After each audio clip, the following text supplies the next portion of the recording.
nung lumabas si Sergeant Cotesa, initially, ang akala ko, pro-protektahan. Dahil meron talaga siya doon na humingi siya ng protective custody, but later on, sabi niya, kaya ko na. Kaya na ng aking mga kasama. Nung una, protected siya. Later on, as I've said, na-detain na siya.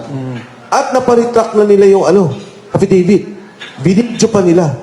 Kawawa yung tao, I have proof na talagang under duress ginipit si Sergeant Cotesa. Ayoko nang ilabas, baka lalo pa siya mapahamak. Ngayon, nung lumabas na yun, nagsalita na ako, nagsalita at isaldi ko. Dati nung kay Cotesa, ang sabi ni Cotesa, si Speaker Martin lang. Nung lumabas si Saldi ko, kinuwento ni Saldi, ito yung delivery ko. And alam mo, Kong JV, ngayon nakakapag-usap pa kami ni Saldi ko. Lately, hindi. Ang dami niyang kinikwento sa akin. On how the corruption is organized, systemic corruption is organized, at yung pag-deliver niya ng pera. So your open break with the Marcos administration came only when you were introduced to Sergeant Gutesa. Is that right? Yes. Iyon lang. Yes.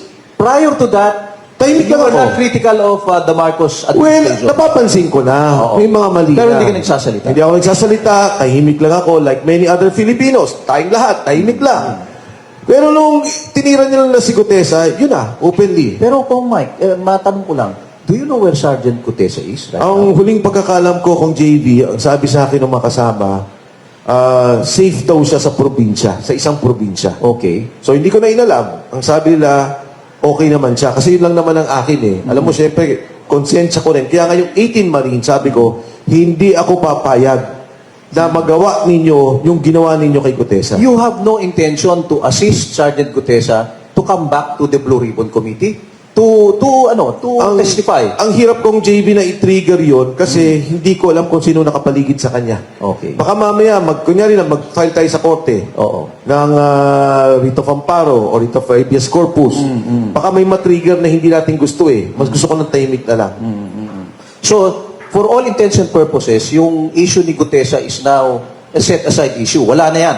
Hindi na yan babalik sa Senado. Sana pabalikin nila at ang dapat pa nilang ipatawag. Ito naman, ang galing na to kay Senator Ping Lacson. Siya mismo ang nag-speech nito. Ang sabi niya, yung pera na sinasabi ni Saldico, mali.